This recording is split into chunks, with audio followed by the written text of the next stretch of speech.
Thank you very, very much, Lilananda Prabhu, for that wonderful understanding about your congregation. It will be wrong to say that I don't know you. I know you very, very well as a wonderful, enthusiastic, dedicated devotee of Srila Prabhupada's mission. And I remember when I used to come every month to Hyderabad before the COVID-19 situation. And I think once I came to your place is it right? I came to your place for a Yes. satsang. Yeah, so I know you very well, and I'm so happy to meet all of you, my dear friends. I also happen to be from the IT background and not from the technology side, but I'm more on the private equity side. So we invest in IT companies, so that's the difference. So I'm not a technology person, but anyway, I'm very much connected to the IT field, and Hyderabad means IT. So obviously, of course, I know many doctors in Hyderabad. Is Mataji, what is the name? Kavita Mataji, I forget her name. Yes, Yeah, is she part of your satsang? No. She is. She has her own other group. Different. Okay, because she is my very good friend, very close friend. We work together for various initiatives that on the healthcare side. So anyway, very happy to have you all on the eve of Janmashtami. Tomorrow we celebrate Janmashtami, and today we are together. So I will just lead a very short kirtan. Is that okay? Yes. Yeah. Okay. So we'll lead a short kirtan, and then maybe we will start the class. Maybe I just have a very humble request, just in case it is possible, to on your videos, it is just more personal for me to really see people rather than rectangles. So it's I know it is a morning time, but just in case it is possible, it will be much more easier for me to relate to people inside the rectangle and then the rectangle only. Jai. So I don't want anybody to unmute yourself. I will just lead Kirtan of Jai Radha Madhav. Maybe Lilananda Prabhu can just follow me, and you all can just sing it wherever you are. Yeah. Jaya Radha Madhava Kunja Bihari. Jaya Radha Madhava Kunja Bihari. Jaya Radha Madhava Kunja Bihari. Jaya Radha Madhava Kunja Bihari. Gopijana Vallabha Girivaradhari. Gopijana Vallabha Girivaradhari. Yashodanandana Braja Janaranjana. Yashodanandana Braja Janaranjana. Yashodanandana Braja Janaranjana. Yashodanandana Yamuna Tira Vanachari. Yamuna Tira Vanachari. Yamuna Tira Vanachari. Yamuna Tira Vanachari. Jaya Radha Madhava Kunja Bihari. Jaya Radha Madhava Kunja Bihari. Gopijana Vallabha Girivaradhari. Jaya Gopijana Vallabha Girivaradhari. Yashodanandana Braja Janaranjana Yashodanandana Braja Janaranjana Yashodanandana Braja Janaranjana Yashodanandana Braja Janaranjana Yamuna Tira Banachari Yamuna Tira Banachari Hare Krishna Krishna Krishna Hare Hare Hare Rama Rama Rama Hare Hare Hare Krishna Krishna Krishna Hare Hare Hare Rama Rama Rama Hare Hare Hare Krishna Krishna Krishna Hare Hare Hare Rama Rama Rama Hare Hare Hare Krishna Krishna Krishna Hare Hare Hare Rama Rama Rama Hare Hare Jaya Prabhupada Jaya Prabhupada Jaya Prabhupada Prabhupada Prabhupada Jaya Prabhupada Jaya Prabhupada Srila Prabhupada Jaya Prabhupada Prabhupada Prabhupada Jaya Prabhupada Haribo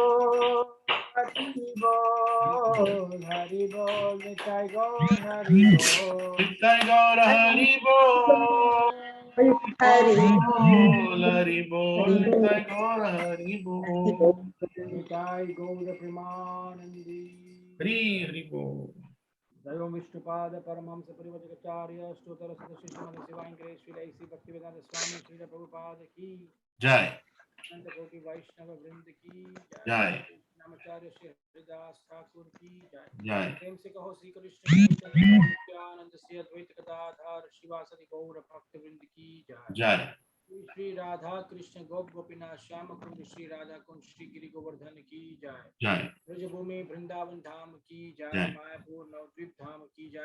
Janakpuri धाम की जय Jai Ganga मैया जमुना मैया की जय भक्ति जय। देवी तुलसी महारानी की जय समवेत गौर भक्त वृंद की जय निताय गौर Premanandi Hari Hari Hari Bol All glories to the assembled devotees. Hare Krishna All glories to the assembled devotees. Hare Krishna All glories to assembled devotees. All glories to Sri Guru and Sri Gauranga.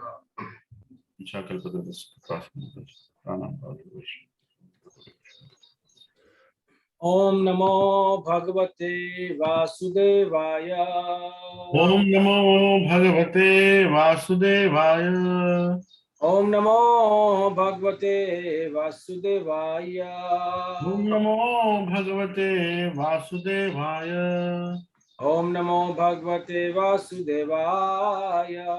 Om Namo Bhagavate Vasudevaya Narayanam Namaskritya Narayanam Namaskritya Naram Chaiva Narottamam Naram Chaiva Narottamam Devim Saraswatim Vyasam Devim Saraswatim Vyasam Tato Jaya Mudirahe Rojaya Mudhire Nashta Prayeshu Abhadreshu Nashtaprayeshu Abhadreshu Nityam Bhagavata Sevaya Nityam Bhagavata Sevaya Bhagavati Uttama Shloke Bhagavati Uttama Shloke Bhaktir Bhavati Naishtaki Bhaktir Bhavati Naistiki. Krishnaya Vasudevaya Krishnaya Vasudevaya. Devaki Nandanaya cha Devaki Nandanaya cha. Nanda Gopakumaraya Nanda Gopa Kumaraya. Govindaya Namo Namaha. Govindaya Namo Namaha. Om Jnanatimirandhasya Jnananjana Shalakaya Chakshurunmilitam Yena Tasmai Shri Guruve Namaha. Nama Om Vishnu Padaya Krishna Preshtaya Bhutale Srimate Bhakti Vedanta Swami Iti Namine. Namaste Saraswati Deve Gauravani Pracharine Nirvishesha Shunyavadi Paschatya Deshatarine Vancha Kalpa Tarubhyascha Kripa Sindhubhya eva cha Patitanam Pavanebhyo Vaishnavebhyo Namo Namaha. Jai Shri Krishna Chaitanya Prabhu Nityananda Sri Advaita Gadadhar Shivasadi Gaura Bhakta Vrinda. Hare Krishna Krishna Krishna Hare Hare Hare Rama Rama Rama Hare Hare. Hare Krishna. Very happy to be with you, the devotees of the Gachibowli congregation. Very happy to have you all to the morning. And as we said that we are in a very important, wonderful day, which is on the eve of Janmashtami, the most important, the most worshipable of all days. Madhava Tithi Bhakti Janani Jatane Palana Kori. Bhakti Thakur, in one of his beautiful bhajans, he writes a nice passage, a particular point, that Madhava Tithi, that whatever various tithis, various occasions are there, we celebrate the glories of Madhav, the husband of the goddess of fortune. Bhakti Janani, they are like mothers of devotion. Mother of devotion. They nourish our bhakti. As a mother, with her love, with her devotion, with her mamta, as we say, mamata, with her great desire to take care of the child. She does everything for the child's growth. So Bhaktivinoda Thakur has compared these days to be like Bhakti Janani. Isn't it very interesting? Very clear that this day is Bhakti Janani. So it will nourish the way we celebrate this day, the way we are enthusiastic to celebrate this day. To that extent, we will be nourished in our spiritual life. And why we should be nourished? Because the fact is, my dear friends, we will all agree to this, that we are severely malnourished spiritually. We are seriously lacking nourishment. Krishna bahir mukha jiva bhogavancha kare nikatiya mayastane jhapatiya dhare. That a jiva soul, because it has the desire to enjoy separate from Krishna, it wants to enjoy bhogavancha. Vancha means desire, and bhogavancha means the desire to enjoy sense gratification. So Krishna bhuliya ji, once the jiva is forgetting Krishna, once he's forgotten Lord Krishna. And how is he forgotten? It is by his own desire. It is not that Krishna has made him forget. It is not that Krishna wants us to forget. Krishna always wants us to remember. That's why in Gita he says, always think of me. But the jiva soul, he says, why should I think of you? As a rebellion. He said, no, I don't want to think of you. I want to enjoy separately. Why should I not enjoy separately? So Krishna bhuliya. So we deliberately, with our own, utilizing that minute independence that Krishna has given us, we utilize that independence, and we want to forget Krishna. And how do we forget Krishna? It is not easy to forget Krishna, by the way. I mean, because we are part of Krishna. How can the part forget the whole? So in one sense, my dear friends, it is very artificial to forget Krishna. But now it has become such a situation for all of us that it becomes very difficult to remember Krishna, isn't it? It has become very difficult to remember Krishna. But actual situation is that it is very difficult to not remember Krishna. And the gopis of Vrindavan, that they are the most worshipable devotees. In one instant, they are complaining to each other. They say, tell me something how I can forget this Krishna, because I want to get him out of his mind, out of my mind, because he's of course in a very loving way. He's a debauchee. He promised he will come. He never came. So I want to forget him, but I'm trying to get him out of my mind, but I'm not able to get him out of my mind. How do I forget? How do I forget? That was their problem. That they couldn't get Krishna out of their mind. And what is our problem? That's why Prabhupada called it Krishna consciousness, International Society for Krishna Consciousness. That our problem is that we are somehow or the other trying to be Krishna conscious. It is so difficult. How many of you agree that it is extremely difficult to be Krishna conscious?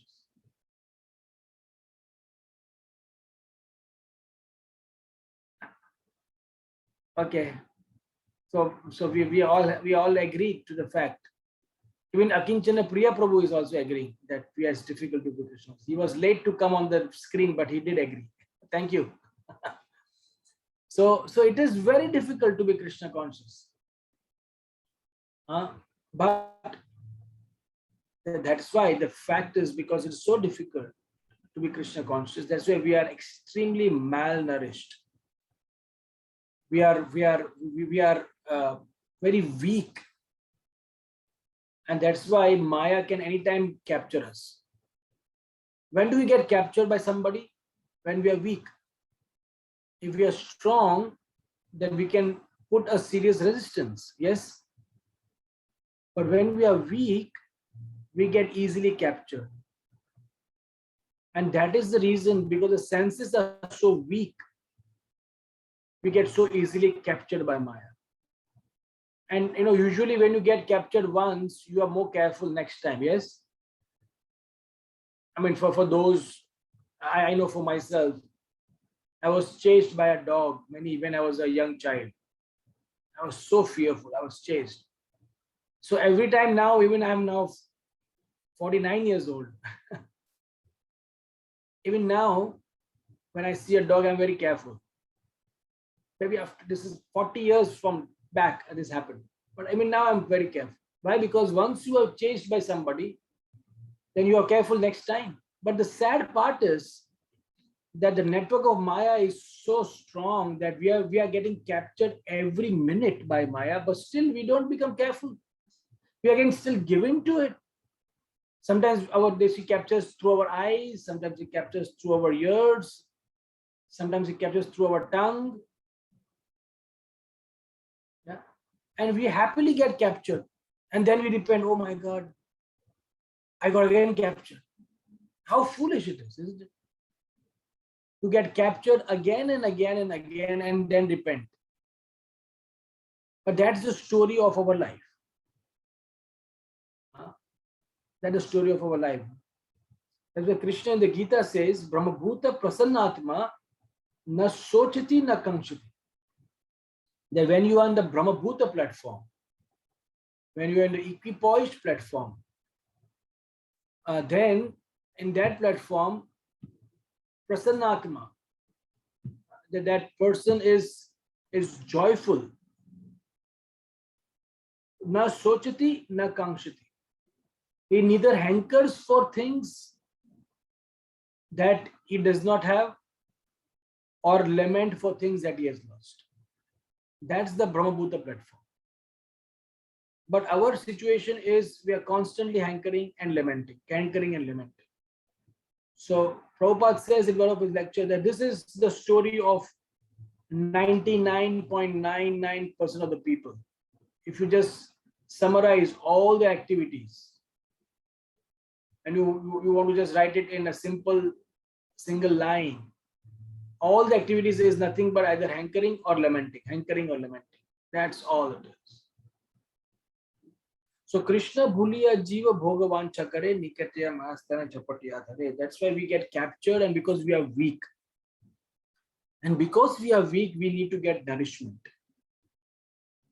Well, what happens when you are weak? The doctor will advise that, well, you need nourishment. I mean, more than ever, we all know the need to boost our immunity, isn't that? Everybody's talking about immunity boosters. We never ever bothered to care about immunity. Anyone, right? Just 2 years back, were we conscious about our immunity? Maybe those who have some, but now we talk about, oh, give me vitamin D, vitamin C, and this and that, and I want to boost my immunity. Then they have immunity booster laddus and immunity booster sweets, and everybody's talking about immunity booster. Why? Because if you boost your immunity, then there is less chances of you contracting the COVID-19 virus. Why? Because you can offer resistance. But if you don't have strong immunity, then you will be it will be a problem.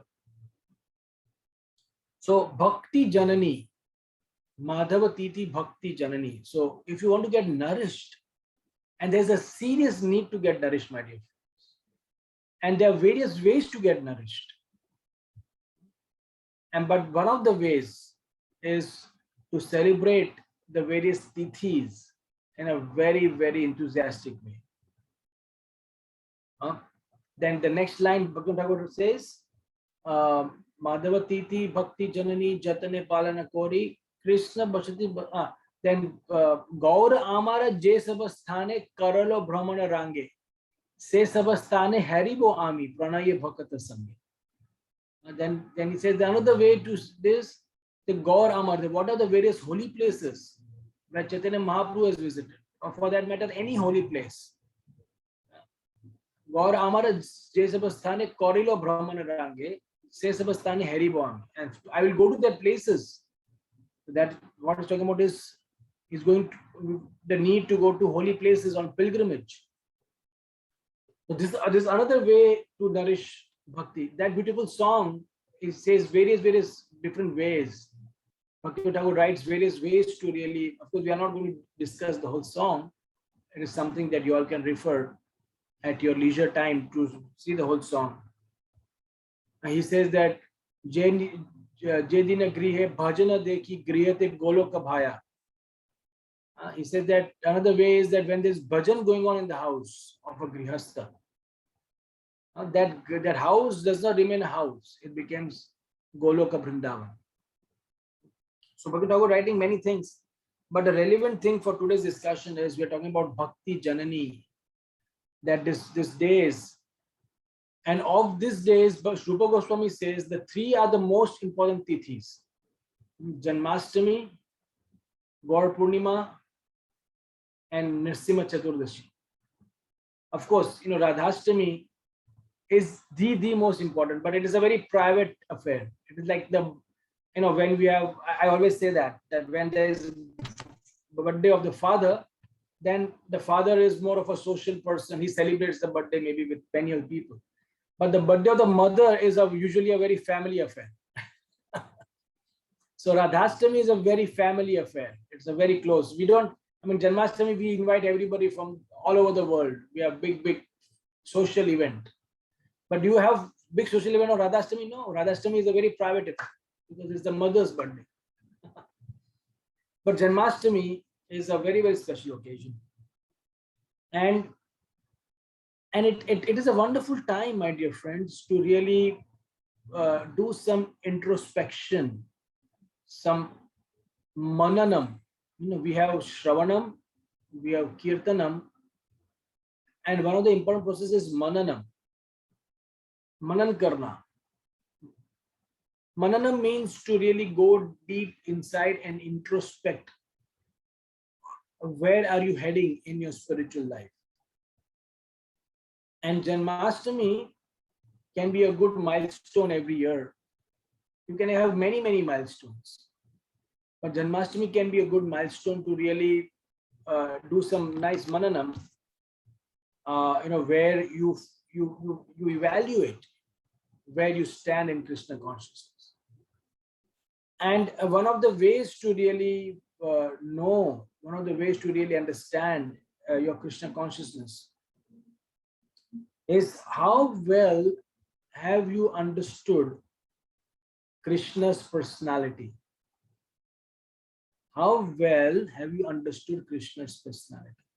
See, when you want to be Krishna conscious, what is the whole purpose of our life? Is to be Krishna conscious, correct?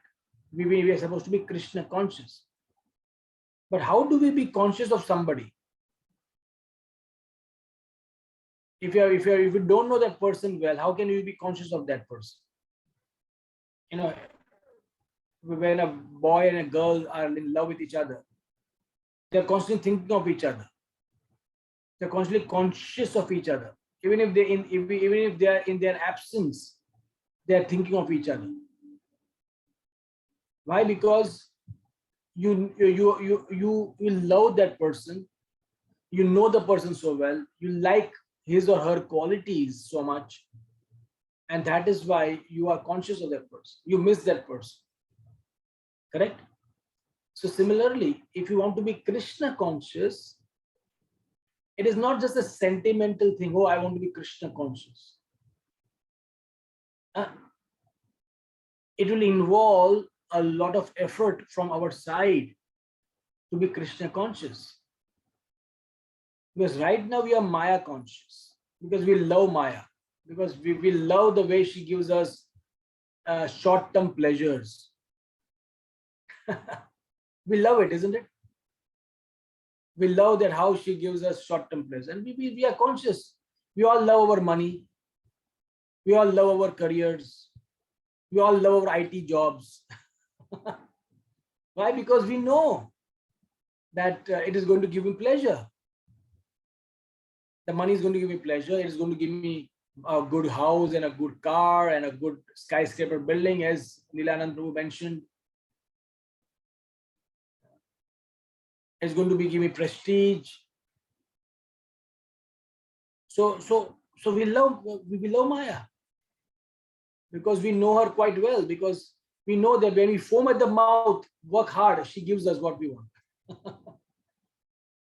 And Prabhupada says foaming at the mouth. Foaming at the mouth is like to work hard and then she gives you something. So we love Maya, and that's why we are always conscious of things. I'm not saying that IT job or money is Maya. No, it is not Maya. As long as you're using in Krishna service, it cannot be Maya. It is purely Krishna conscious. But things which get separated from Krishna becomes Maya. So it is in our hand whether something is Maya or not Maya. Maya means that which is not. And there is nothing which is separated from Krishna, because everything is Krishna's energy. But moment you are trying to use something which is originally Krishna's energy for your own sense gratification, we call it that which is not, because it doesn't exist. Nothing like that exists which is separate from Krishna. And that's why we say Maya is that which is not. There's nothing like this. There's nothing like there's nothing like something which is separated from Maya. Separated from Krishna. Everything is connected to Krishna. So Maya is that which is disconnected to Krishna. So if you want to be Krishna conscious, my dear friends, it is Krishna says, Janma karme chame divyam evam yo vidi tattvata tattva deha punar janma naiti mam iti so Arjuna. I said Krishna himself says how you how to be Krishna conscious. He says one who understands the transcendental nature of my birth and activities. So it's all about understanding Krishna.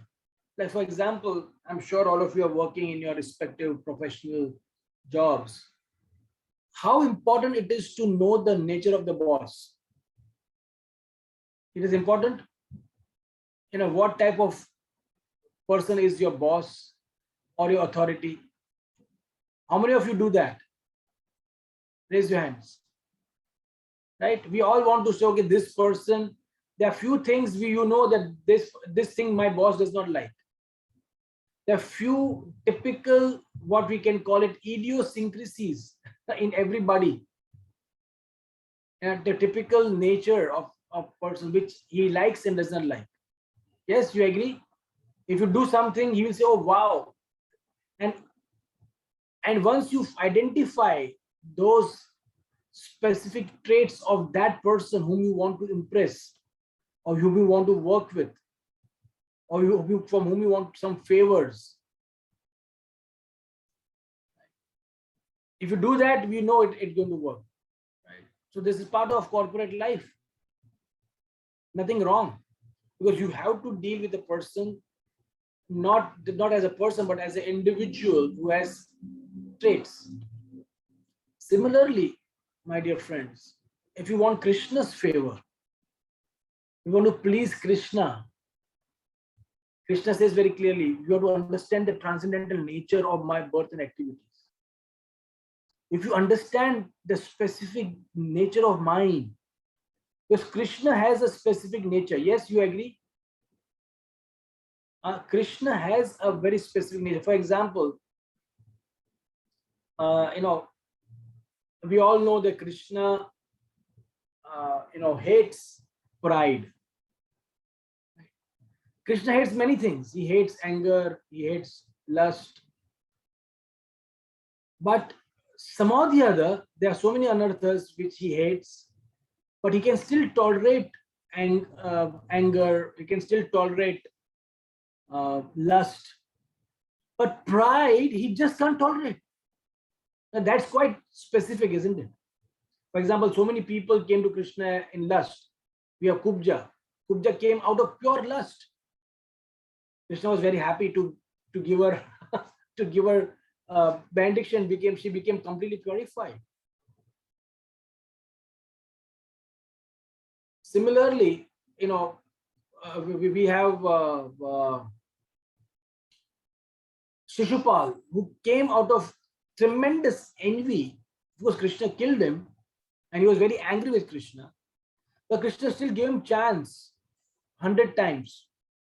He was tolerating. It was not immediate. So Krishna can tolerate anger. Krishna can tolerate lust. But when he saw even a slightest pride in the heart of the gopis, who are the most exalted devotees of Vrindavan, Aradhya Bhagavana Brajesh Tanaya Tad Dhama Vrindavana Ramya Kachitupasana Brajavadu. Of the 5 things that Chaitanya Mahaprabhu said, the greatest devotees are the Brajavadus of Vrindavan. Aradhya Bhagavan, our worshipable Lord, is Krishna of Vrindavan.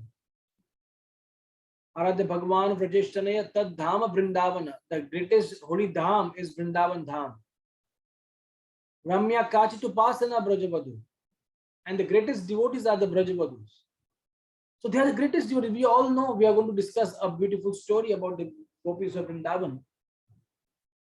So the Brajavadus, they're such a great devotees, but when during the Rasa Leela, as we know, when there was some pride that Krishna saw in them, we know it that Krishna left them also.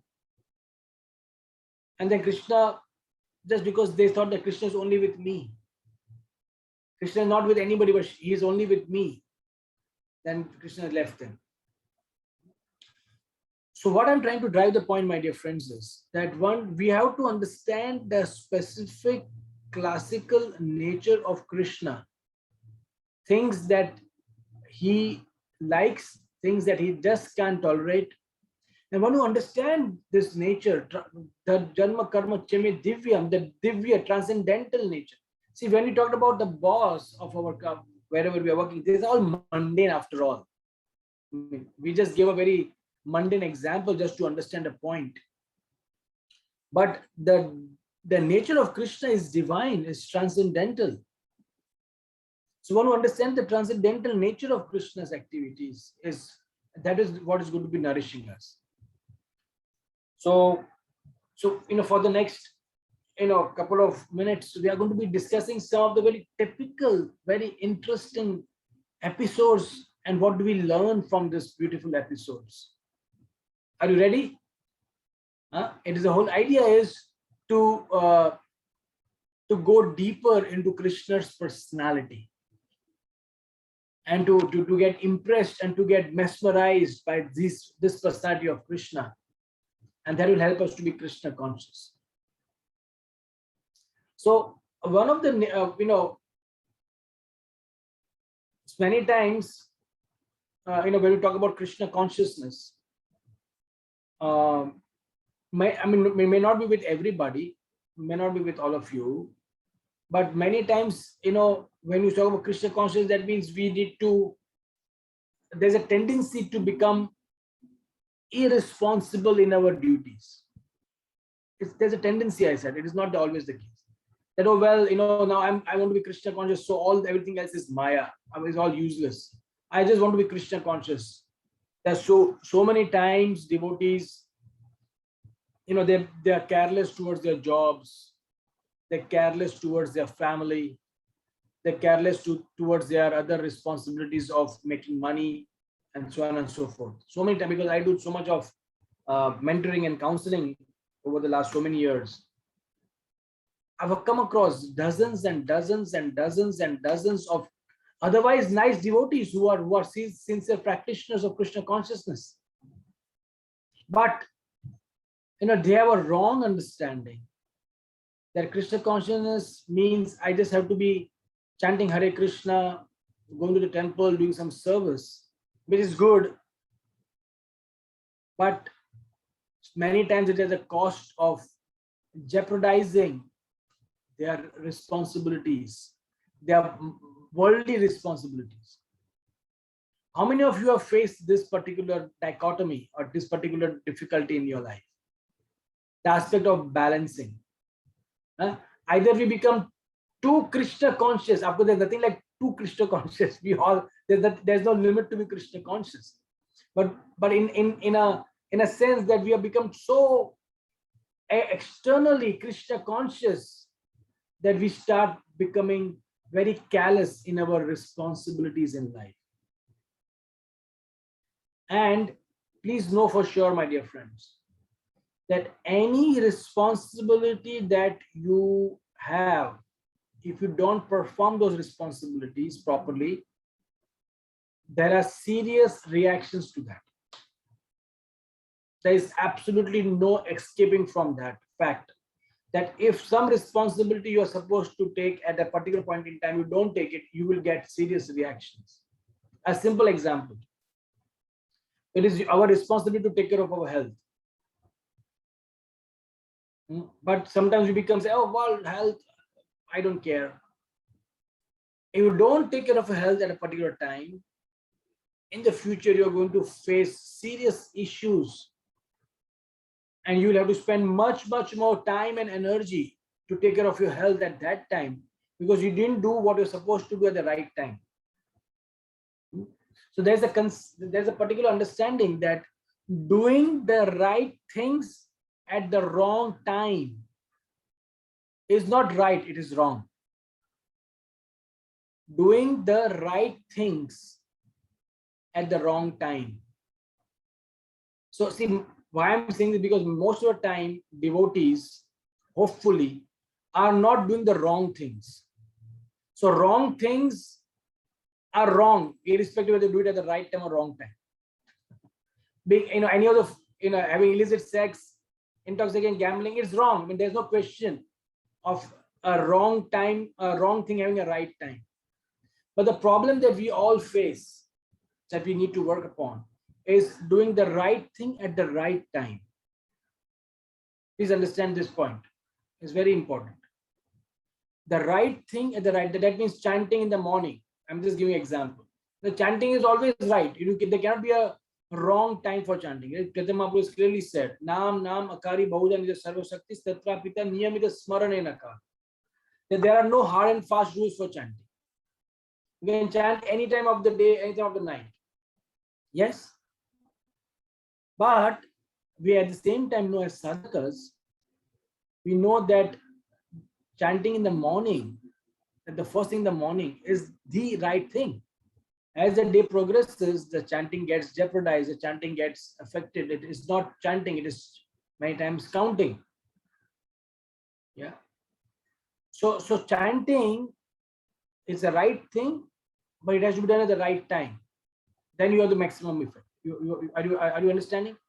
Similarly, in life, whatever we do, we have to do the right thing at the right time. Many times, we end up doing the right thing at the wrong time, and we expect the right result, but we get the wrong result.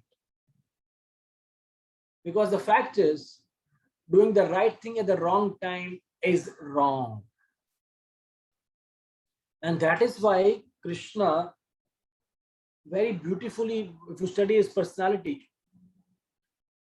to be Krishna conscious can be very sentimental. Sometimes we become very sentimental. Oh, I want to be Krishna conscious. Oh, Vrindavan Dham. Oh, Radha Krishna. Oh, Gopis. And we talk about all this very esoteric Braja Leelas and all this. And we feel that we are Krishna conscious. And we just say, oh, Radhe, Radhe. And that's all good. I mean, then it's the most purifying Leela, Braj Leela. It is the most holiest of holy place, Vrindavan. But Krishna, we know how much he loves Vrindavan. Krishna loves the Brijabasis more than anything in his life. But you see his personality, my dear friends. I get amazed every time I talk about this. I mean, it's just so sweet that even though Krishna is explained that he does not take a step out of Vrindavan, that means how much he loves Vrindavan.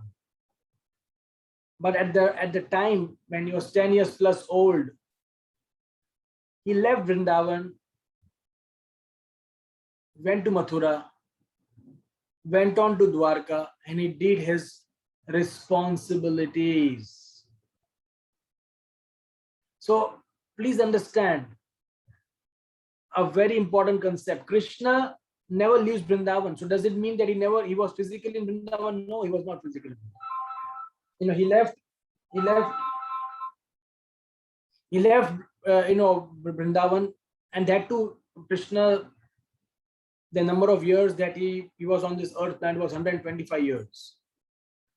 And of the 125 years, less than 10% of his time only he was in Vrindavan. Otherwise, majority of time he was doing his prescribed duties, my dear friends. He was doing his duties. Paritranaya sadhuna vinashaya duskritam dharma samstapanarthaya sambhavami yuge yuge. Even God has his job description. When Krishna came, every incarnation has a job description. There are specific jobs that he has to do, and Krishna had his job description as a responsibility. When you come as Krishna, he had to kill Kamsa, he had to kill all the demons, he had to establish dharma, he had to take care of all the 16,108 ladies who were taken away by a demon. He had to marry them. He had to give them comfortable life. He married Rukmini, he married all the queens. This is his responsibility. Krishna did it responsibility. He did leave Vrindavan physically, but his heart was always in Vrindavan. So please understand the very interesting concept of Krishna. He teaches us that Prabhupada said philosophy without sentiment is dry, and sentiment without philosophy is surgism, or it could be sentimentalism. So we have to strike the right balance. Sometimes we become too philosophical without the right sentiments of Vrindavan or Krishna sentiments. Then it becomes very dry. You become a dry speculator. So the aspect of balancing was so beautifully shown by Krishna. That how, what I'm going to say is that Krishna kept Vrindavan in his heart, but externally he was doing his responsibility. So we, as devotees of Krishna, have to learn this from Krishna. We cannot in any way be irresponsible in any of our responsibilities. Krishna was a perfect husband. Krishna was a perfect administrator. Krishna was a perfect negotiator. Krishna was a perfect Vaishya. Krishna was a perfect Kshatriya. You are not just a Brijabasi. Many times we when talk about Brijabasi means, oh, it is just Vrindavan, Radhe Radhe. Krishna was a Brijabasi at heart, always. For all the 125 years that he did his Leela on this earth planet. But he beautifully, brilliantly managed all responsibilities. Please understand. I mean, I get amazed that how Krishna was also accused. We all know the story of Shamantaka jewel. I mean, can you imagine? We talk about, oh, I've been wrongly accused. I feel so bad that people are not understanding me and they're wrongly accusing me. Even God is wrongly accused. Who are you? Who are you to not get accused? Even Krishna was wrongly accused that, oh, you are a thief. You are a jewel thief. And Krishna had to really work hard to really prove that he's not what people are thinking. So Krishna was accused. Krishna was working hard to make sure that he's not wrongly accused, and he had to prove himself that he was right. Right. So Krishna married 16,108 queens. Of that, there were 8 main queens, and Krishna gave palaces to each of them. He worked hard to give them palaces, and he gave them time and energy. He gave them attention, and he dealt with each of the queen based on her personality. The way Krishna dealt with Rukmini was different than the way Krishna dealt with Satyabhama. He had to learn the trick of the trade. Krishna was a very smart husband. You all husbands should learn how to deal. Of course, we all have only one wife, and we're supposed to have only one wife. But we have to learn how to deal with a particular lady who is your wife based on her personality. Krishna did it. You cannot say, well, I just can't understand her personality. So many times I do so much of marriage counseling, and people don't really understand how to deal with each other. Krishna did it. Krishna had different personality people that he had dealt with. Satyabhama was extremely different than Rukmini. Rukmini was very submissive, humble. But Satyabhama was very hot-tempered, controlling, control freak. She loved to make Krishna a hand-picked husband. And Krishna became, he went to get the Parijata flower for Satyabhama. Satyabhama said, I want it. Krishna went. Ramchandra, when Sita Mai said, I want this golden deer, he knew it is wrong. The point we are going to drive is that we need to learn to be responsible in our life. And that is Krishna consciousness. Krishna consciousness is all about the right sentiments mixed with the responsibility. That becomes a very powerful combination to be Krishna conscious. Please, my dear friends, please understand this. Just pure sentiments without the act of responsibility makes it very, very non-substantial. Executing all our responsibilities, and that was Prabhupada all about. Prabhupada was all about responsibilities. He was a brilliant son. He was a very responsible husband. He was a very loving father. was a very loving, loving father. Prabhupada took care of his children so wonderfully. He was a very loving brother. Prabhupada's sister, it's explained that Prabhupada's sister we came back, from Prabhupada's sister came back after marriage. She didn't have a very good marriage, and she was staying with Prabhupada. Little do we know about these facts. And Prabhupada took care of her for all the time that she was around. I'm just giving an example of how even a pure devotee has to take care of all these so-called mundane things. It's not that Prabhupada didn't have the responsibility. He did. Prabhupada had a very, very wonderful life. He had to take care of his so-called mundane responsibilities, and he did it. So the first thing, my dear friends, that we learn from Krishna is to always have your heart in Vrindavan, but your body should be busy doing your responsibilities. And that's a perfect balance in life. By that, you can be brilliantly Krishna conscious. To have the heart in Vrindavan, but your body should be in Kurukshetra, fighting Maya. If you do that, it's a perfect combination to be Krishna conscious. To have your heart in Vrindavan, always Krishna, wherever he was. That's why when Prabhupada named this deity in Delhi Radha Parthasarathi, and they said, what is this, Prabhupada? Radha Parthasarathi. When Krishna is in Kurukshetra, where is the Krishna of Radharani? And Prabhupada said, there was never a time where Krishna was not thinking of Radharani in Vrindavan. Even when he was driving the chariot of Arjuna in Kurukshetra, he was always thinking of Vrindavan. He was always thinking of Radharani. That's why the deity of the main temple in Delhi, it is called Radha Parthasarathi Mandir. So in one sense, we will say this is Rasabhas. What is this Radha and Parthasarathi? Does not make sense. But no, it makes complete sense. In fact, it makes so much sense that this is the epitome of a balance that Krishna showed.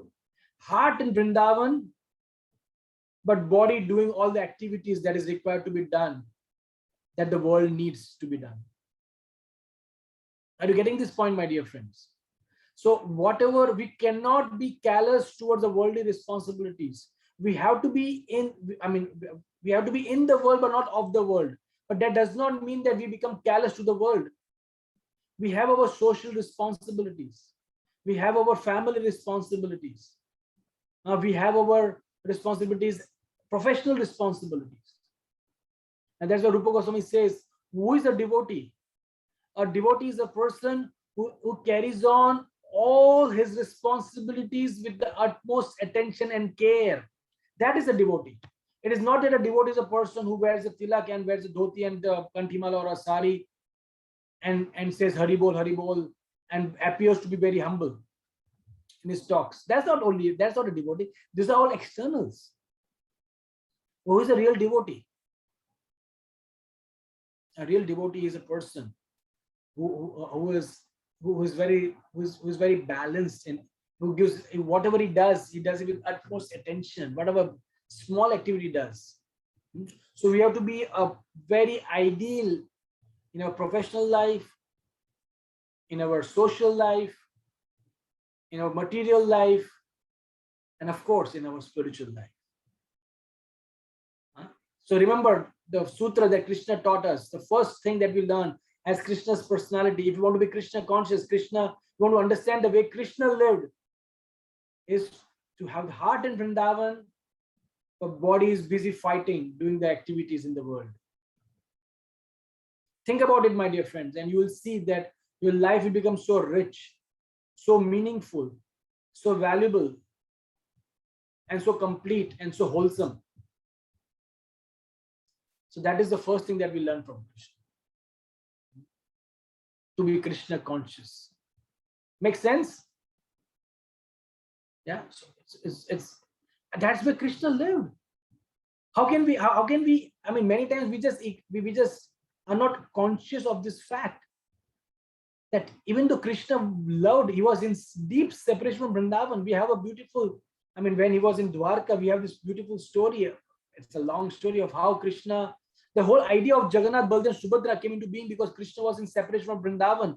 And that's how this whole form of Jagannath Baladev Subhadra, you all know the story. That and how who is that? Rohini is narrating the glories of Vrindavan because she was a Brijbasi and she was in Dwarka also. And when Rohini was narrating Vrindavan, Krishna was such separation from Vrindavan that the forms which we see in Jagannath Baladev Subhadra are the forms of Balram, Subhadra, and Krishna in separation from Vrindavan. But Krishna never went back to Vrindavan. He went, because his heart was there always, but he was busy doing his responsibilities. He went to study under his guru in Ujjain. So he was a nice student. And then he went on to Dwarka to establish Dwarka, became Dwarkadish, a perfect administrator and perfect king. Did his responsibility. He didn't run away from responsibility. My dear friends, devotees have no right to run away from responsibilities. Otherwise, be sure you will get serious reactions. Many times devotees think, well, I'm chanting Hare Krishna, so I will not get reactions. No, you will. Why should you not? Why should you not get reactions? Just because you're chanting Hare Krishna, so what? You will get reactions. That's the first thing. The second thing that we understand the personality of Krishna is another beautiful story. This is a story in the battlefield of Kurukshetra. This is a time where Jayadratha killed Abhimanyu, and Jayadratha and the Kauravas killed Abhimanyu in a very, very gruesome way. And then Arjun came, because Arjun and Krishna were far away. The plan was that they were going to be driven far, far, far away. And only Arjuna knew the way to enter the Chakravyuh. But the Kauravas, Shakuni especially, planned the whole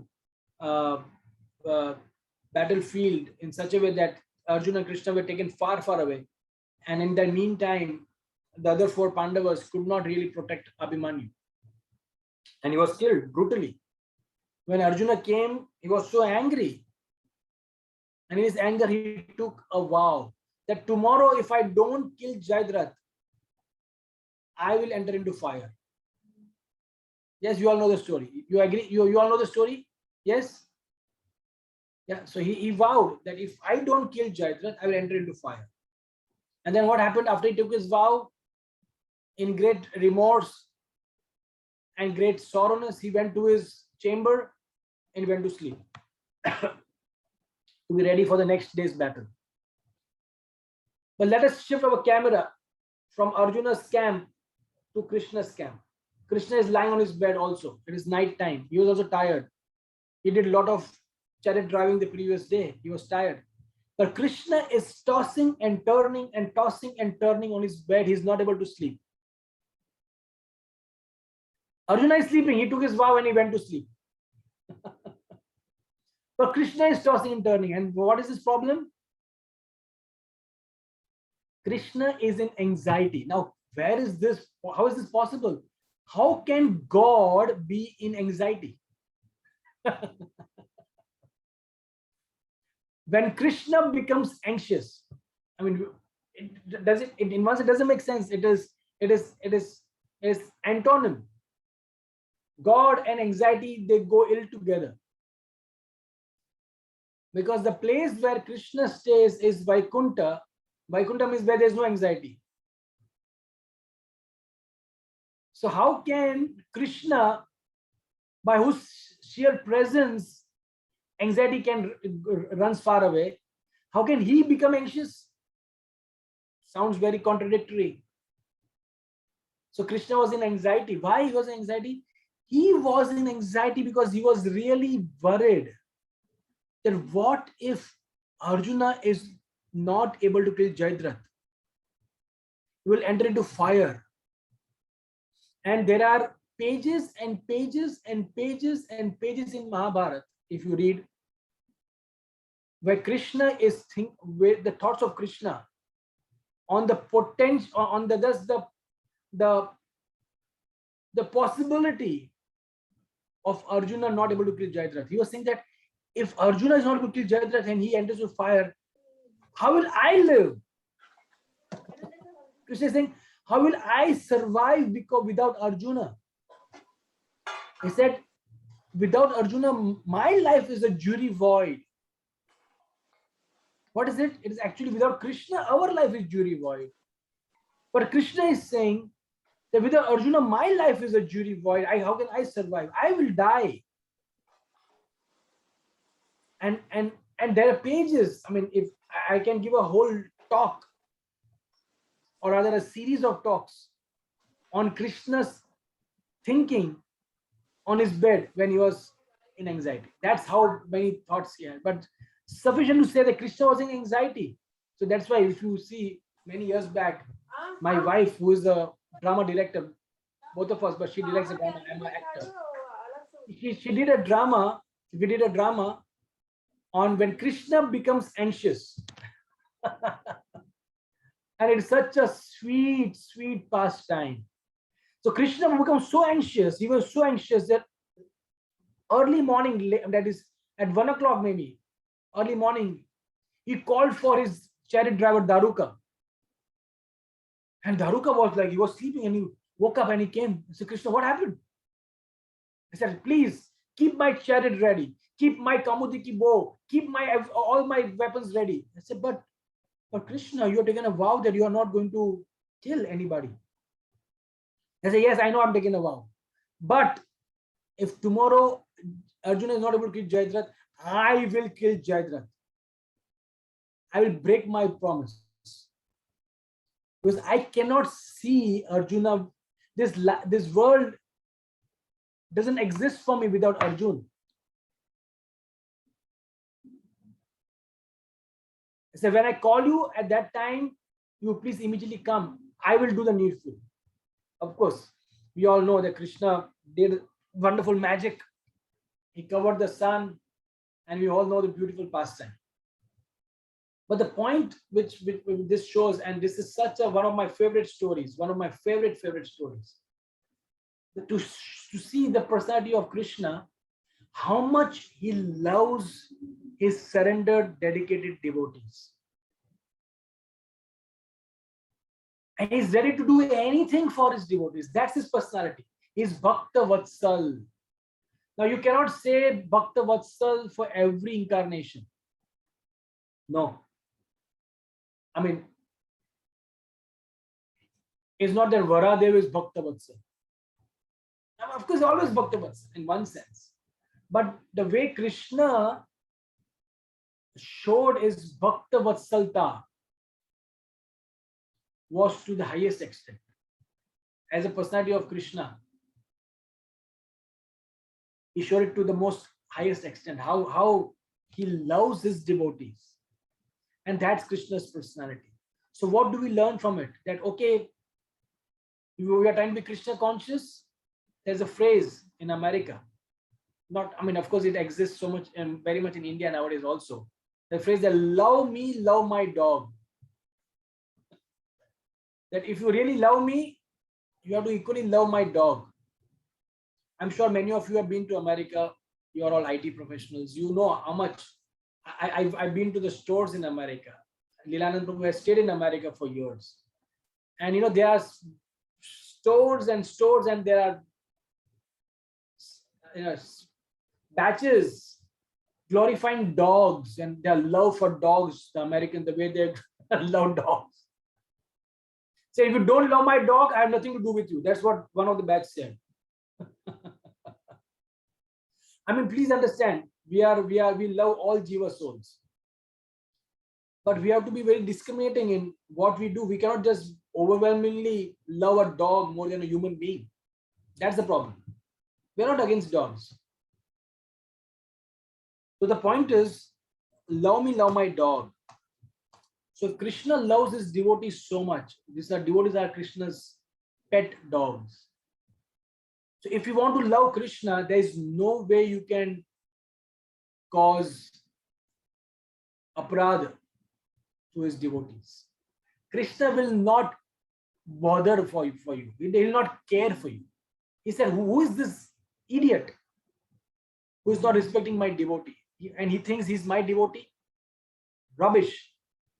How can that happen? Not possible. Because Krishna loves his devotees. And Krishna shows more than 100, so many times he shows that how much he loves his devotees. There's one example that I quoted about how much he loved Arjuna. So please, my dear friends, we must learn how much Krishna loved Sudama. Oh my God. And we read that chapter, tears come from our eyes every time we read it. Seeing the humility of Sudama and seeing the friendship of Krishna, it's such a powerful combination. How Sudama always felt he didn't deserve.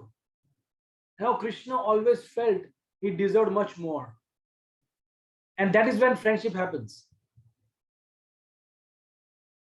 That is why the friendship of Krishna and Sudama is so beautiful. Such a beautiful exchange is happening there. Why Krishna loves this? Is of course, in this case, Krishna loves his friend in the form of Sudama. Krishna was such a lover of his friend. Sudama was his friend.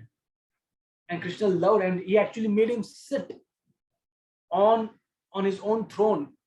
The throne which even Rukmini does not sit on. Please understand.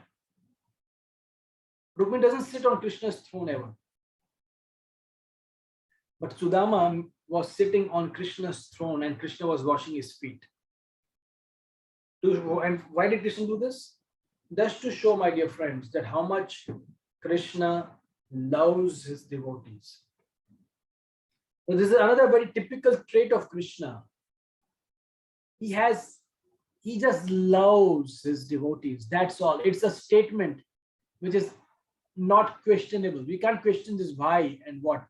There's something what is called axiomatic truth, right? We have something what is called axiomatic truth. Now, one plus one is equal to y, because it is axiomatic truth. You cannot question it. So similarly, Krishna loves his devotee, and that's a truth which is unquestionable. That's his personality. Like the many times we have some situations which are very difficult to understand, but it is there. Like why Balramji was very kind to Duryodhan, we don't know. But it's a fact. Balramji was very, very merciful to Duryodhan.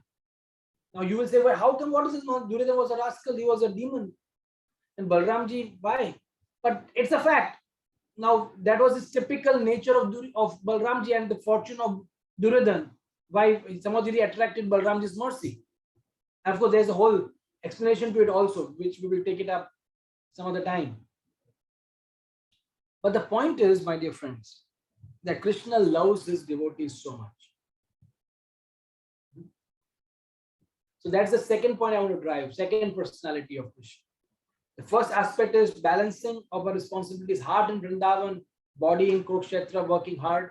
Second is, if we want to make progress in Krishna consciousness, love Krishna's devotees, value Krishna's devotees, worship Krishna's devotees. Don't cause offenses to Krishna's devotees. And that is Krishna consciousness. And the last story I want to drive, I want to say is that, how much Krishna devotees love Krishna. And how Krishna is also, Krishna becomes so indebted to his devotees that even though he is the owner of everything, he says that I cannot repay the debt of my devotees. This is another very, very difficult statement to understand. Krishna is owner of everything, but still he cannot repay the debt of his devotees. It doesn't make sense. There are so many such beautiful sentiments in spiritual life. which makes our Krishna consciousness so sweet. You will not find such variegatedness in any other philosophy, and that is why Krishna consciousness philosophy is the highest. We are not saying it as a pride. We are saying it as a matter of fact. So Krishna had a headache. Now, why he had a headache, we don't know. Maybe because of devotees like us. Krishna, we all get headaches, right? Sometimes we deal with strange people. We say, oh my God, it's a headache. You go to your office, you deal with a crazy subordinate or crazy person you're working with, and you say, oh my God, I got a headache. Now, Krishna got a headache. Now, it is not explained by our acharyas why he got a headache. But it is easy to understand. If you have devotees like us, obviously he will get a headache. So he had a headache, and he said, oh my God, the headache is not going. I took Crocin, I took Dolo 650 and not going. Problem.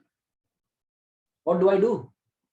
So Narad Muni comes, Krishna, I feel very sad to see you having a headache. It is very difficult to see you suffering.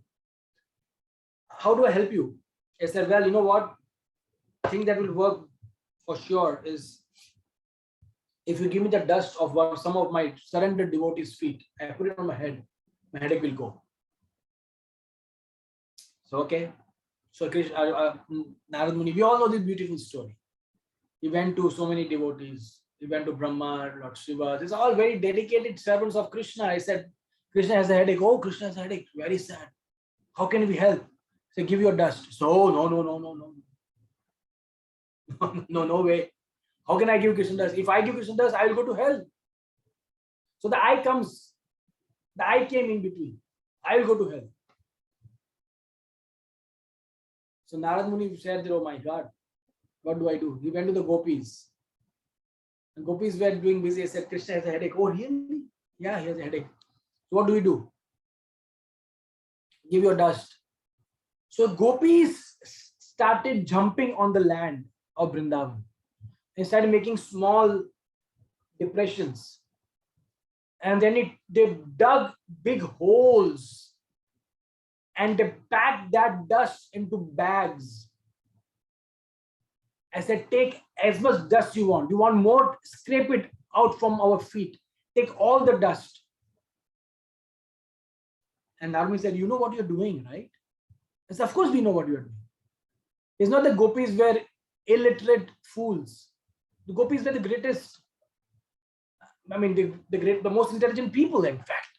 So gopis said, of course we know what we are doing. He said, by doing this, we are going to go to hell for the rest of eternity. We're giving our dust to Krishna's feet, Krishna's head. And see the statement they made. But if we don't mind going to hell for eternity, we can relieve Krishna of headache even for a second. What is eternity compared to the second? In one sense, this doesn't make material sense. But that's what Krishna consciousness does not make material sense. The activities of devotees don't make material sense. If it starts making material sense, it is material. But this is beyond material, it's spiritual. So the devotees, they're ready to suffer for Krishna. So this is what Krishna's another personality is. The way he is able to attract the love from his devotees is also very beautiful. As he's able to attract such dedication for himself from his devotees. There's another beautiful trait of Krishna. Not only it glorifies the devotees, but since we're talking about Janmashtami, we're going to be centering all of our discussion centered to Krishna. So Krishna's personality is so amazing that he's able to attract such surrender, such dedication, such wholesale dependency from his devotees. That's the personality of Krishna. He's the most glorious person if you want to surrender. He cannot be a better person than Krishna. That's what Krishna's personality is. So when we are celebrating Janmashtami, while we are talking about Krishna's birth and Krishna's Vrindavan pastimes, it's all very sweet and wonderful.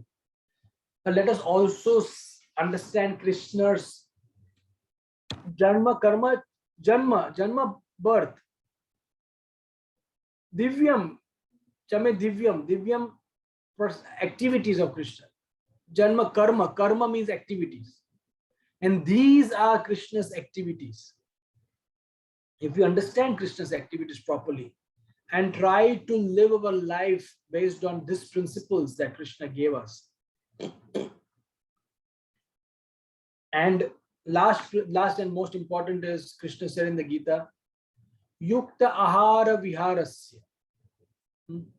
So Krishna gives this a very important concept of how should we live our life.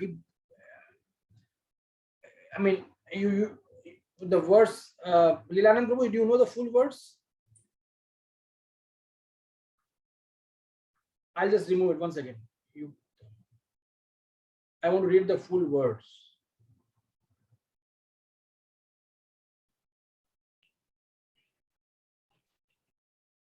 Yes.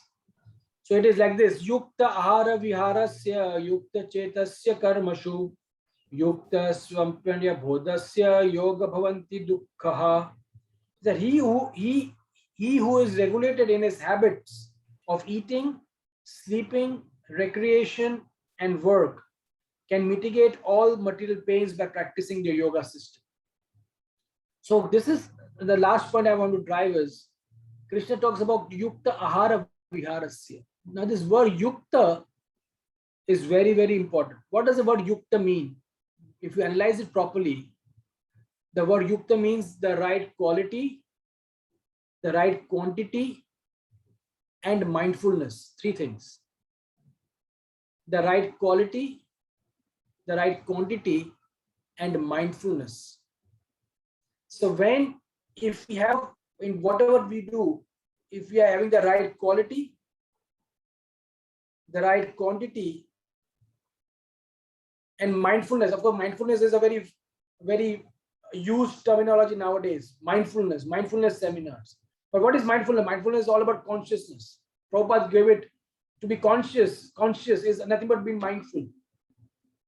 So to be having the right quality, the right quantity, and mindfulness or consciousness in whatever we do is a brilliant principle that Krishna gave us to live our life. Not too much, not too little. Not too little of professional work, not too much of professional work. Not too little of family responsibilities, not too much of family responsibilities. Not too much of money only, not too less of a money only. In everything, if we apply this word yukta, life will be perfect. Most of the time, my dear friends, we are trying to find the balance in life. So I always say that, if you have this, suppose we want to balance this phone, I balance it. There's only one point at which it will balance, right? Only one point. If I shift little, it will fall. So there's only one point in our life where we can be fully balanced individuals. And the whole purpose of our life is to find that balance as soon as possible. Balance between all our duties and responsibilities. Most of the time we go off balance, and that's why we fall. But that's the process of finding balance. How do you find a balance in something? It falls, you shift, again it falls, you shift, again it falls, then you find the balance, right? So if I want to find a balance of the phone, I try, it fell. Now I found it. Okay. So once you find it, hold on to it, don't give it up. Yeah. So Krishna beautifully gave the way to live life, that is by being Vrindavan conscious in our heart. The way to practically live life by being yukta in everything that you do. And if you have a heart in Vrindavan and if you have a body doing balanced activities that you need to do, that is Krishna consciousness, my dear friends. And that is a perfect gift on Janmashtami. To show Krishna that yes, I will be Krishna conscious. I want to be attached to you. I want to be attached to your pastimes. But at the same time, I want to be attached to my responsibilities and duties in life. And by executing all my duties and responsibilities, I'm sure I'm going to be pleasing you. And then I'll come to you in due course. Thank you very, very much. Hare Krishna. So we have 5 minutes more. Any questions or any comments? I hope you didn't get bewildered by this talk. Many times people get bewildered by my talks. So I just want to reconfirm. No. It was really nice. It was really nice. You covered very essential points. And being in a grahastha ashram, it becomes even more important to be reminded that responsibilities cannot be given up. Yes. So I have a couple of questions, Prabhuji. I was writing it down. And sorry, I was standing while the lecture was going because yesterday night I didn't sleep well. I was dozing off. Sorry about that. Oh, no problem. Yeah. So, Prabhuji. You were striking the right balance. Hare Krishna. So Prabhuji, one thing in Mahabharata it is told is that when Krishna and Sudama, both of them go out for finding wood, firewood, it rains that night. I mean, that's the TV serial that I saw. And in that, Sandipani Muni says, Sudama, that by eating Krishna's portion, there is something that was given for both of them to eat. And I don't know how much this story is true. You can correct me there. That Sudama actually, they are on both two different trees. And Sudama eats even Krishna's portion. And then Krishna, says later, where is my food? And he says that, I didn't give it to you because if you eat, you will sleep. So that's why I didn't give you. So Krishna says, that's fine, that's okay. But Sandipani Muni says that by doing so, you have attracted Daridra in your life, something like that. You will not be prosperous or Daridra. Is this true? And what should we learn out of this? Like taking God's portion. No, see, please understand, sometimes, our acharyas, Prabhupada doesn't mention this at all in Krishna book or anything like that. But, sometimes if you want to drive a particular point, you use a particular story. So, it may not be historically right, but it to drive a point, because the fact is, Isha Vasham Idam Sarvam, so everything belongs to, everybody has their, and Krishna has given the right to everybody, and you take somebody else's portion, then you get reaction to it. So to drive the point, maybe it is mentioned by people. So as I said, historically, it may not be right because, there was no question amongst friends, there is not much etiquette required. And I don't think even Guru will come into picture between two friends. You understand? Yeah. So, as friends, if you are sitting with me and we are good friends, I'll be happy to take your portion and you'll not mind it, right? That's friendship, right? So let's see Krishna and Sudama as friends, not see them as devotee and God. So if Sudama did that also, still it was not a fault because it was a friend. In friendship, so many times the coward boys, and in that sense, if you are saying that, then all the coward boys should be very poor people. Because they did that every day. They took Krishna's portion every day and they ate it. Yeah. Yes, so I think the point is we are just using this, but by the fact, it's an important fact that everything belongs to Krishna and we are just trustees. We are not owners of anything. As trustees, if you start enjoying something which does not belong to you, you go to court. You go to jail. If it doesn't belong to you and you say this is mine, then people will file case against you. So that's what happens. So that's the better way of understanding it. Principally, we should understand that we should never do that. Yes. Thank you, Prabhuji. And the second question is, Prabhuji, is beautifully you explained about how important it is to understand who your partner is, and like you explained how Krishna deals with Satyabhama differently than Rukmini differently.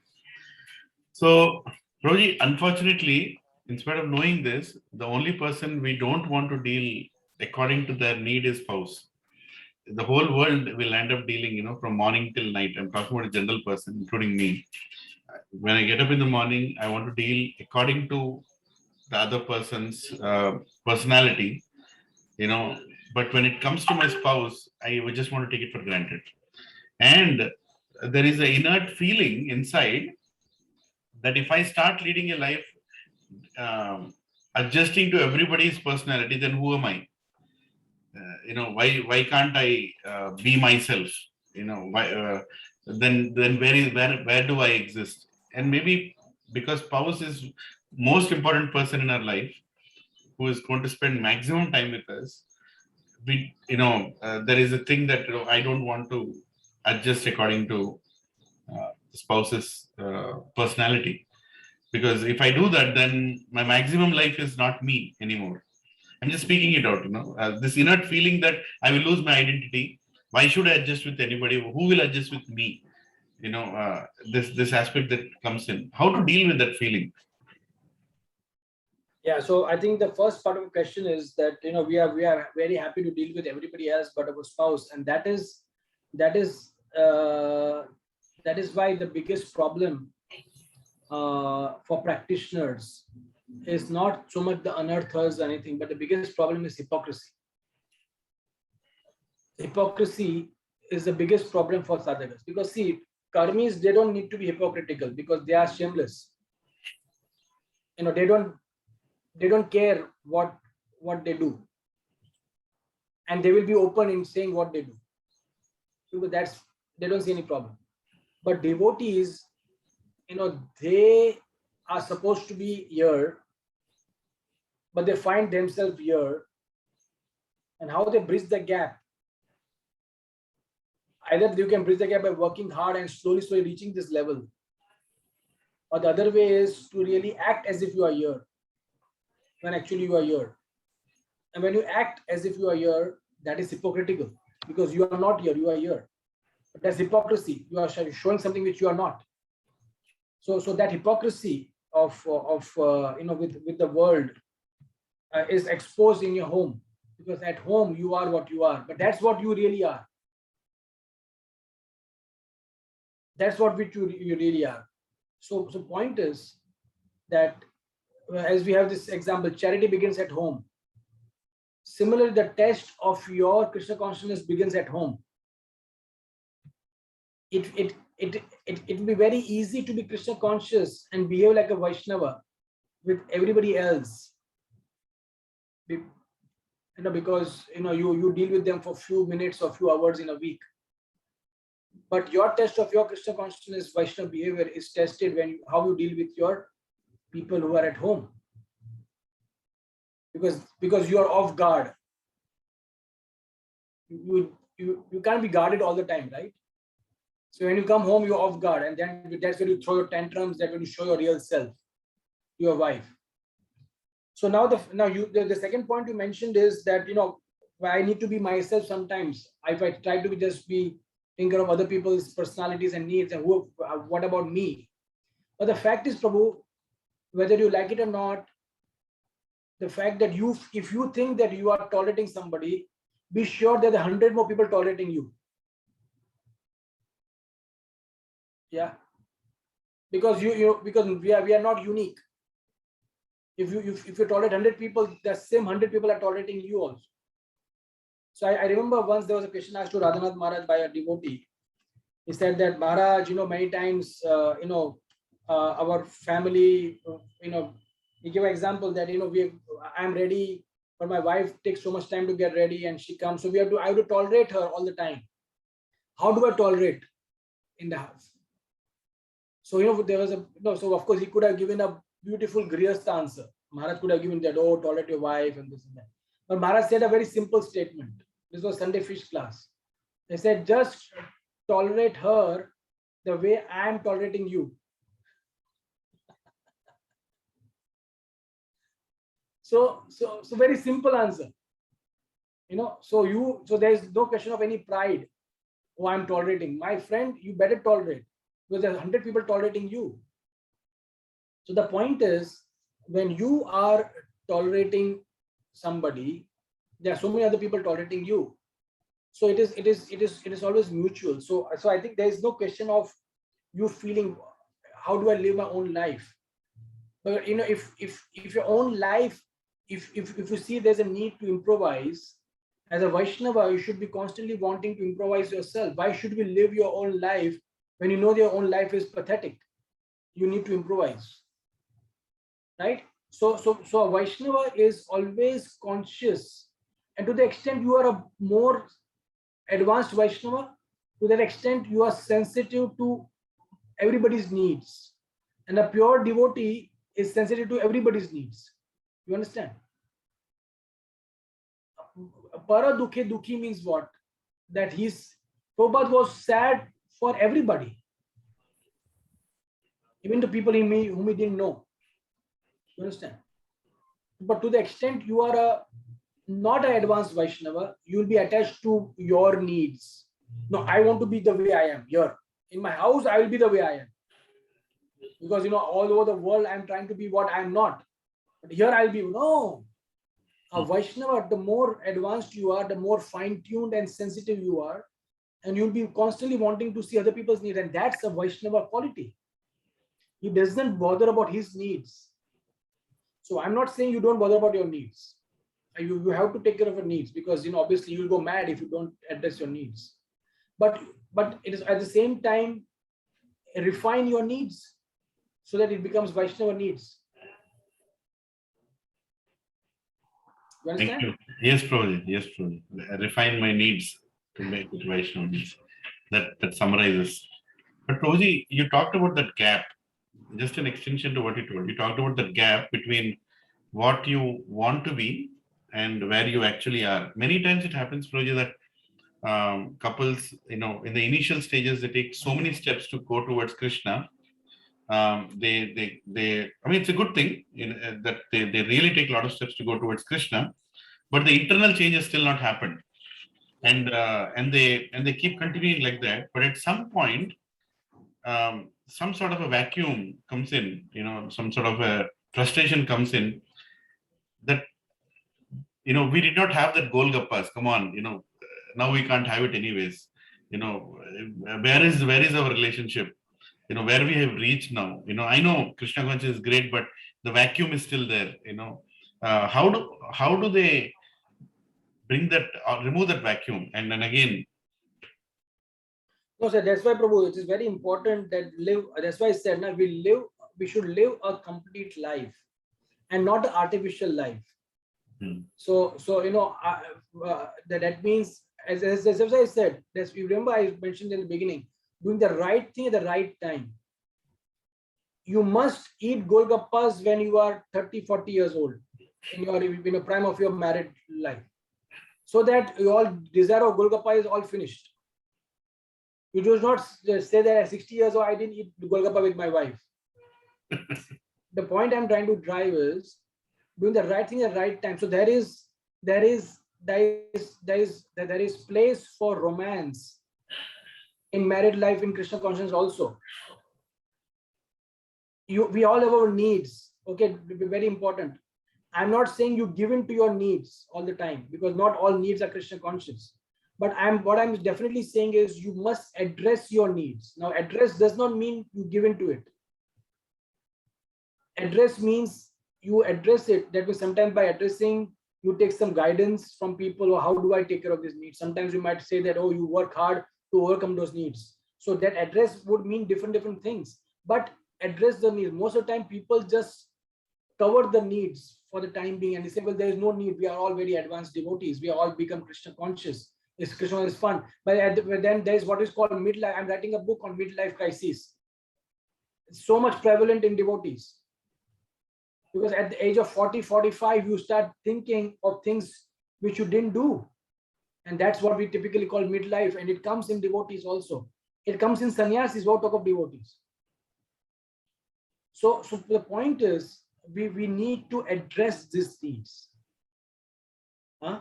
So there is this right thing to. That's why to have proper grihastha training, it means to really have a wholesome life and not a very, very restricted grihastha life. Grihastha life should not be, it should be restricted, but it should not be dogmatically restricted, because then it is not complete. I've seen so many times people, not happy after some time because they didn't live a fulfilled grihastha life. But the fact is, we have needs, we are not pure devotees. We have to address those needs. So my point is, please don't take me wrong. I'm not saying that you give in to your needs. I'm saying again and again, you address those needs. They need to be addressed. So that there's a need to eat Golgappa, address it. Now, what that address means is up to you how you want to address it. That you take guidance of how should I eat that Golgappa, where should I eat it, and what time should I eat it, who should not be around when I eat it. I'm just giving an example. The point is, address those needs. You're saying don't hide them. Accept that exists and deal with it. Yes. Address them that exist. Address, because at some point it will come up. 100%. It cannot. You have to remove it out. By putting it down, it is not gone. What most of the people do is they put it in. But what we need to do is remove it out and throw it. And that's Krishna consciousness. When you don't see it, don't think it is not there. It may be that deep inside. It will come up. You understand? Because of your youth, because of your fervor of Krishna consciousness, sometimes you might cover it up. But then in a weak moment, where your spiritual immunity is low, the virus will come up. Yes. Thank you. Yes, Prabhuji. Anyway, I think it's getting a little late. I need to get to some other things. So thank you very, very much, my dear friends. It was wonderful to spend time with you, and I hope and pray that you have a wonderful Janmashtami and wonderful 125th Prabhupada Appearance Day celebrations.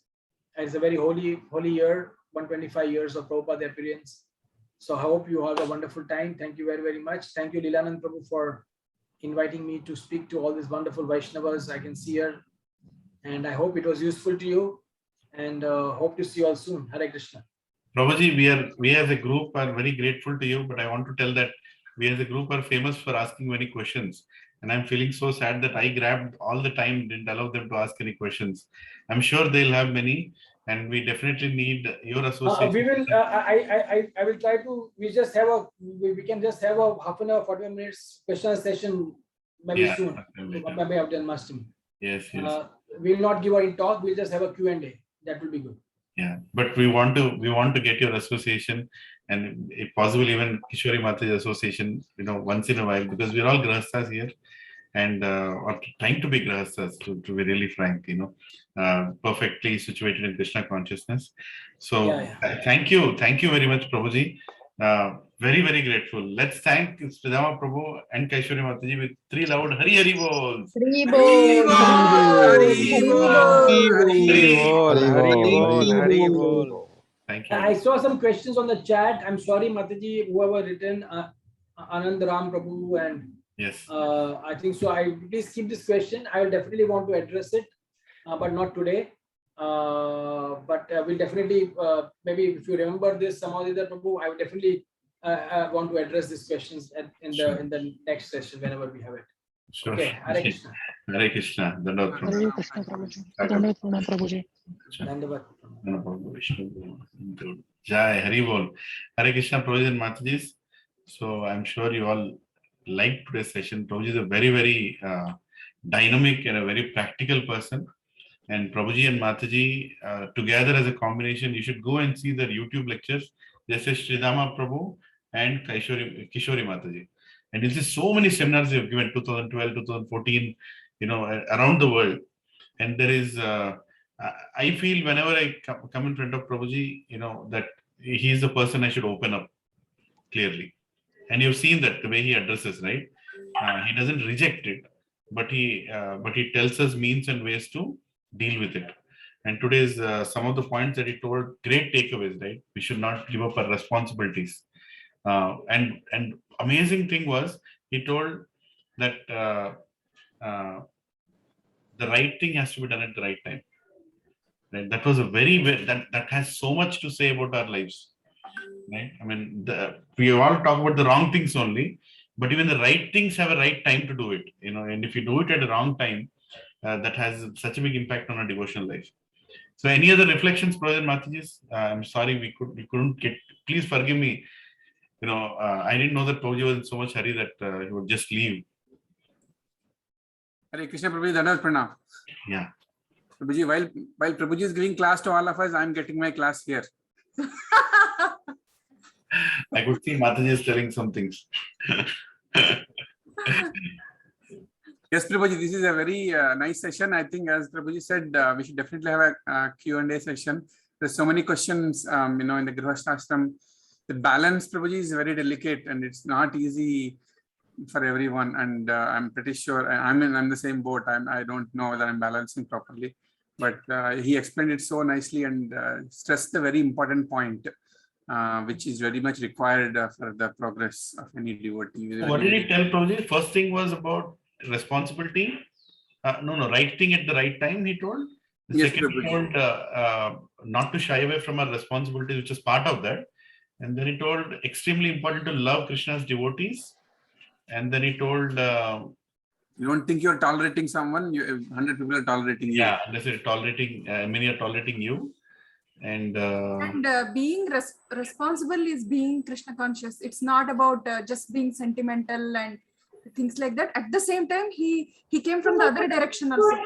If we don't have sentiments, we will become very dry speculators. In that, he talked about all Krishna's sentiments of being being anxious, and being giving into Satyabhama's order of getting Parijata. And it may sound like a non-Krishna conscious way of looking at things, but it is Krishna conscious in the end. That's what he was saying. Sentiments are also equal. So he sort of was, every time he was talking about two extremes, and he was coming from this end, and coming to a balancing point, Prabhuji. That's how I feel. Mataji, what is the right balance? So yeah, he showed in the physical example of balancing a phone also, na Prabhuji. You try at several points, it doesn't work, and you keep on shifting, and you will. That's the hope of getting to that point where he could balance. Once you get there, he said, don't do it. He said. And the balance is, dependent on Prabhuji. Depends for each and every person. It is different. Depends on your family situation, the people you have to cater to. Based on that, you have to take your own balance, and you have to apply that. But priorities will change, right, Mataji? Priorities will change, right? So how do we? Because if everything is of equal weight, then we can balance it. But we have work, family life, relatives. There are all different weights. How to make a balance of those? keep shifting. Shifting little. Keep trying, right? Krishna consciousness starts at home is what he said. So the balancing should start at home, and then you should add on different parameters to balance, basically. Should we really prioritize, actually? I mean, that's what my question is. Do we really prioritize something and, okay, this is low priority, this is high priority, that way we should balance? Or Yes, bro. So you have to, the first priority is at home. That's the first point of balance. Then the relatives, then the you have to add on. Yeah, when I was in US, I heard Prabhuji's lecture, and something that really touched me. He told that once I just took my Prabhuji has a daughter. Prabhuji has a very nice daughter, and he told once I just took my daughter, me and my wife, three of us went to Florida, Orlando, and we just spent some time together. He just told, I did that, and that was needed. That was the need of the hour. Right, and that was an amazing point he told. That Grihasthas, we cannot get too fanatic about saying that, this is the way it is, and it's so beautifully told. We're not pure devotees. We have to balance it. We have to put things into play, and I, like always, I want to take those advices and immediately implement. I'll not take the advice of implementing chant well. But Florida immediately implemented. Travel to Florida. And one more thing, I remember Prabhuji told in his past lectures, one of the lectures he told that when Maharaj gives a lecture, in the what do you call that? In the temple, everybody is very attentive, right? And most of the time, Chapati means lot of lectures. Actually, Shravanam is one of the greatest things that happens in the temple. Prabhu, are you speaking? No, Prabhuji is on mute. Prabhu, you're on mute. Prabhu, are you on mute? Yes, Prabhu, I'm on mute. Sorry, tell me, Prabhu. I missed your question. No. We saw you talking. So Oh, okay. No. Nirupama is asking me the same. What I said, she's asking me, am I balancing or not? So I'm just. Prabhuji, he's saying I am giving him class on the side. He had questions as Prabhuji was explaining. He had questions, so I was trying to answer him, Prabhuji. That's all. Hare Krishna. No, in essence, what Prabhuji told is, like when we go to the temple, we want to seriously hear to our Guru, but we ignore our children, right? Children are completely ignored. Children are like going around, they're wondering, why is this temple in my life? I can't even speak to my parents, what kind of satsang is this, all the time they are speaking and we have to sit there, and suffer. So a child is thinking like that.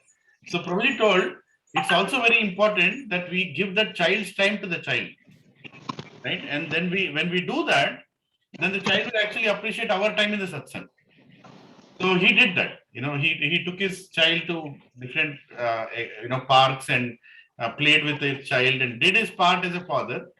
And then when he came to the temple, his own daughter told him that, Papa, you don't come now, you sit and hear the lecture. I'll figure out some way to spend my time, or I'll also sit and listen. So the child is actually looking at the parents' needs, and the parent is seeing the child's needs, right?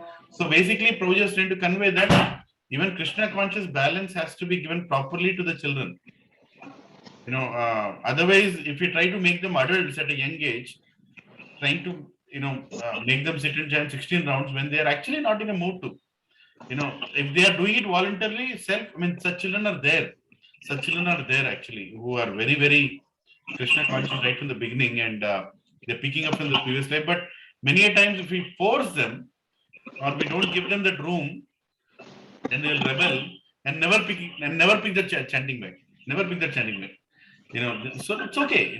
Let them have their time, and we also should be like parents to strike that balance, right? Strike that balance of being a fun father, fun mother, and also a fun strict teacher, telling them about exams, and also give them a holiday, which they truly deserve, and also be Krishna conscious, and then bring them to satsangs and give them a good satsang environment.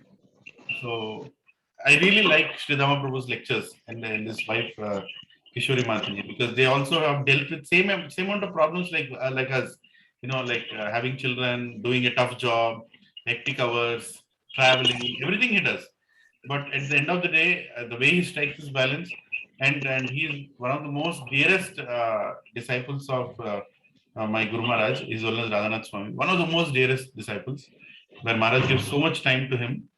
And also he serves many other sannyasis, when they come to Chopati and go in GV, he takes up so many projects. So there's a lot to learn from devotees like this. I was really waiting for him to come to this satsang and give his time. For how many of you it was the first time, or did you hear him anytime in the past? He came to your house, Prabhuji. Yeah, accepting that. I mean to say accepting that. Have you ever heard from him?